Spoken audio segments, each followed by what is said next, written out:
My name's Julie, and I am the host of Julie's Creative Life. This is my third episode, so welcome back if you are a returning viewer, and welcome if you're a new viewer. And today I have plenty of things to share with you. So I thought we would start with what I'm wearing, which is a love note. I knit this quite a while ago now, using Holst Garn Coast, held with Halo baby Surrey alpaca. And I really like this sweater over the top of a shirt. And I like to roll up the cuff because I knit the sleeves on this bracelet length. And I think it's nice with the shirt showing through the lace pattern. But as I said, I knit this one a really long time ago. Probably should knit myself another one because it's a really lovely pattern from Tin Can Knits.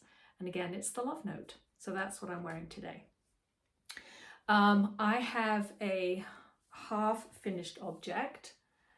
So I did finish one of the socks that I cast on in the last episode. This is the Impossible Girl sock pattern, and you can see the faux cables on this. I knit this using West Yorkshire Spinners signature sock, and the color is called Blueberry Bonbon. So I usually knit my leg quite long because I live in a cold area and I like my legs long so that they keep my legs warm in the winter with boots. So I have cast on the second one, so I should get cracking away with that one and finish that pretty soon too. It's a lovely pattern. The faux cable is just a 4-row repeat, so the cabling comes on the 4th row and then it's just knitting away. So it's an interesting and fun knit, so be sure to check that out, and I'll link that pattern below. The other piece of knitting that I felt inspired to pick up after starting the podcast, I sort of got my creative mojo back a little bit, is something that I started a really long time ago, and for some reason I just put it away. I don't know why, but I have the Jelly Roll blanket by K.F. Jones. And I'm not too far into it, but since I have a lot of sock scraps, I figured it would be time to use those up in something. This would be a nice blanket to take outside on a chilly night by the fire pit. I mean, it's not the prettiest thing because it is just scraps of socks, but that's really not the point. It's just to use up what you have, and then you'll have a nice warm blanket at the end of it. So I have in my bag lots of little nuggets of goodness. So I've just been working on this mostly when I'm watching TV in the evening. It's pretty mindless, easy popcorn knitting. So that is what I am also working on along with my sock.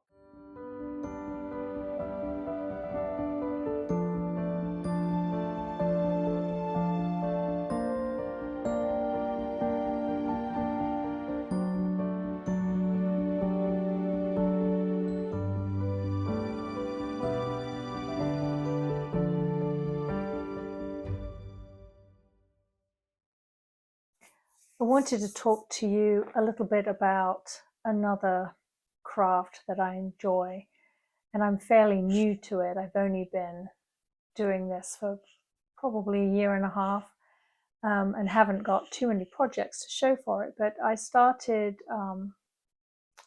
trying some embroidery. And you might have seen on the last episode the embroidery I did freestyle on the sock bag that I made. And I also have made an embroidery pattern that you'll see at the beginning of the video. It's a crescent moon with flowers in it. that was the first kit that I ever completed. And then last year I bought another kit from a company called Stitch Stories, and they're in New Hampshire. It's a small one-woman owned business, and she has so many gorgeous embroidery patterns. You can buy them as kits or transfers, or just the fabric, and you can buy your own thread. But I bought the kit last year called Bessie's Blooms, and it's this really sweet little black cow. And the kit came with the hoop, the printed fabric, all the DMC thread that I needed, needles, and a needle minder. And this one was really a lot of fun to make, because last spring the farmer who lives at the end of our street brought the cows into the field next to our house for spring and summer grazing, and there was a really sweet black heifer in that herd.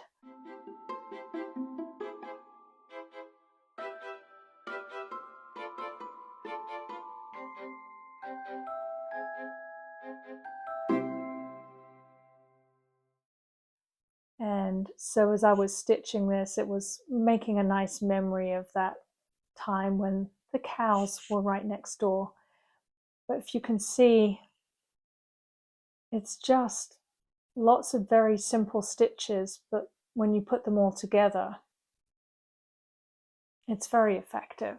So I had a lot of fun doing this, and I really took my time, didn't rush it because it was so enjoyable. I just wanted to make it last. But this one's been finished for a while, so I have treated myself to a new one, which arrived just the other day. So here it is. Let's see what is inside.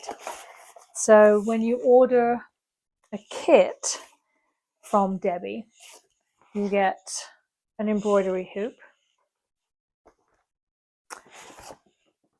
a detailed instruction booklet. This time I've gone for mushrooms, because who doesn't like a mushroom? And plus it's interesting the way the stitches are on the mushrooms. A lot of times I've seen mushrooms where it's just all satin stitch, but I thought this was interesting. So the booklet has all the instructions for which kind of stitch to use where, a stitch glossary on the back. So as a new stitcher, that's very helpful. And then the kit itself is packed in this very sweet little tin. And inside you get the printed fabric ready to go into the hoop.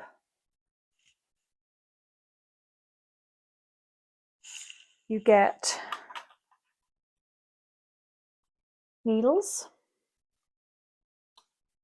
and a needle minder. It's going to be hard to show, it's so tiny. The needle minder is a cute little teacup. And then all the DMC floss that you need to complete the project. And like I said, all housed in a handy little tin. So if you are thinking about trying embroidery, or you wanted to get something for a friend that likes to stitch, I would highly recommend Stitch Stories.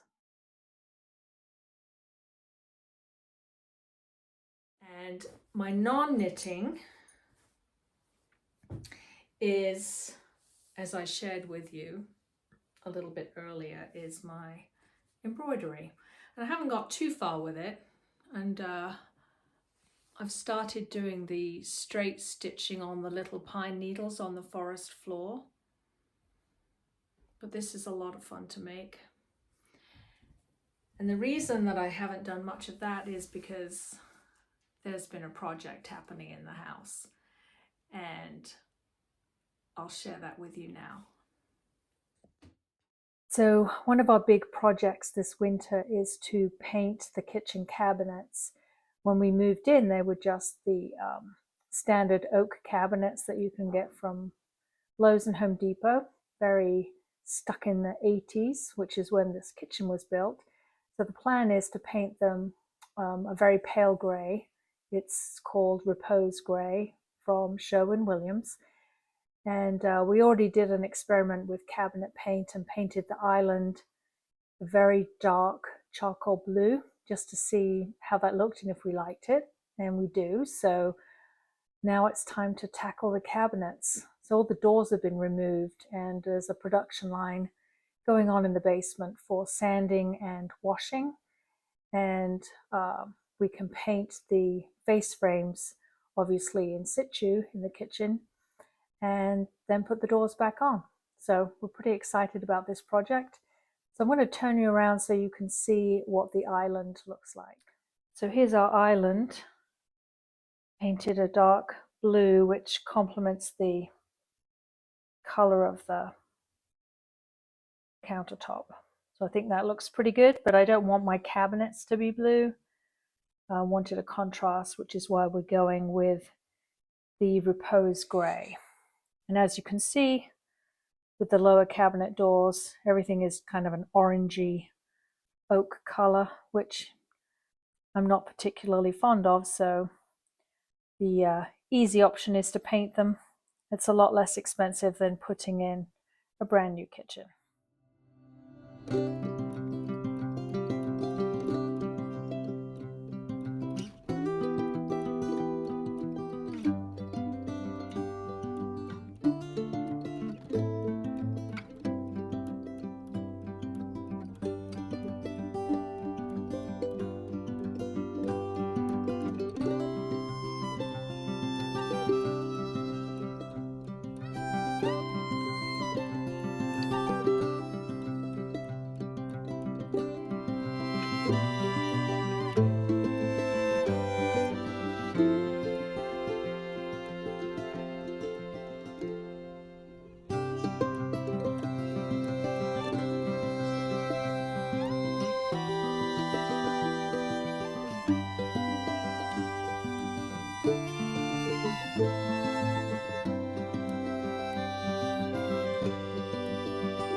A side project as part of the kitchen refresh was to paint our recycling bin.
We had quite an interesting visitor last week, and I'm wondering if you can guess what it might have been.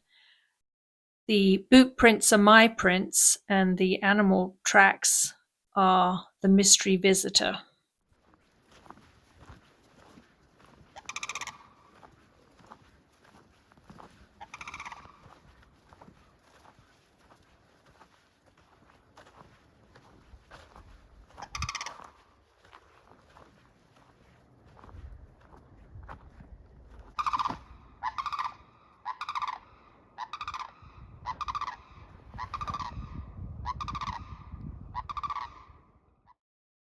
The other feathered visitor we had this week has been snow bunting. There have been quite a few of them hopping around on the ground.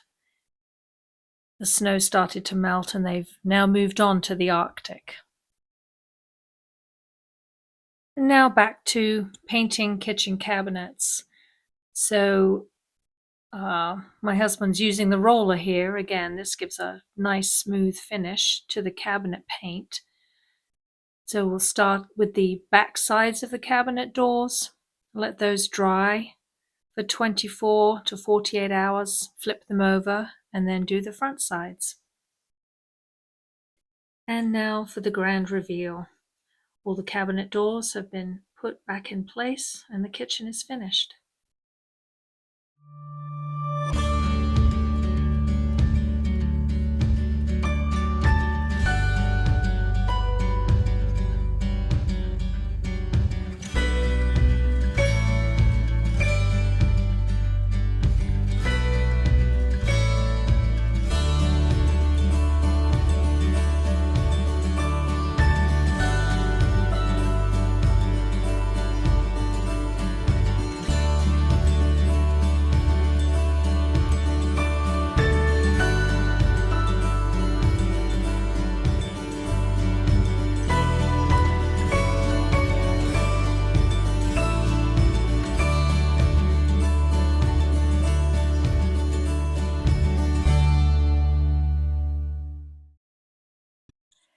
I was inspired to make a homemade pizza after seeing Jude from Rewilding Jude on Instagram and also on here on YouTube make his pizza. And I have to say it's easy to make and delicious. So I will link that recipe in the description box.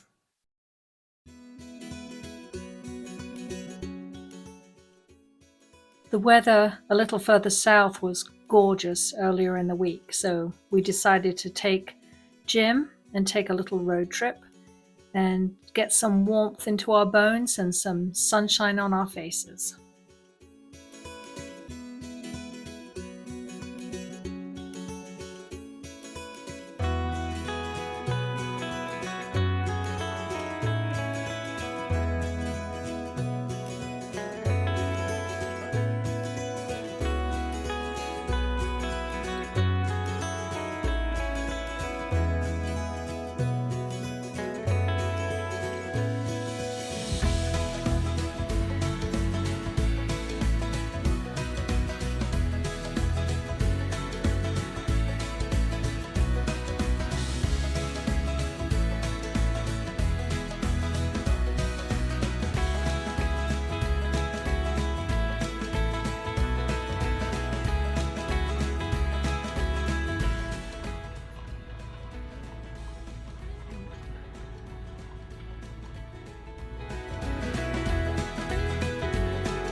One of the things I like to do is just to take out my watercolors and instead of coloring in a coloring book, use the watercolor in the coloring book. I find it very restful and meditative. Do you ever do anything like this? I don't think you're ever too old for coloring in. I need to give a special shout out to a few people who have helped me so far on this new journey. The first one is the lovely Dawn from the Woven Almanac and Dawn's Days podcasts. Dawn's been an invaluable resource and has given me a shout out in her latest episode of the Woven Almanac, for which I'm extremely grateful. And so if you're here from Dawn's channel, welcome. Thank you for watching. I'd also like to thank Ali from Little Drops of Wonderful, who left a comment on my video last week and was incredibly encouraging, which has given me more motivation along with Dawn to keep going. And I would also like to thank Alex from My Yarny Corner, who watched my first episode for me and gave me some encouragement. So thank you, Alex. And I can't tell you how much it means to me to have the support of other podcasters. So thank you. We've reached the end of episode 3. Thank you so much for joining me. Please let me know if there's any other content that you'd like to see in my next episode. I have had a request to share how I made my circular needle holder, so I'll be filming a little bit of that. And hopefully the weather will be nicer so we can get outside a little bit more. In the meantime, please consider hitting the like button and subscribing to my channel. Trying to grow some community here to share with one another. And don't forget to check out the different places that you can find me that I'll link in the description box.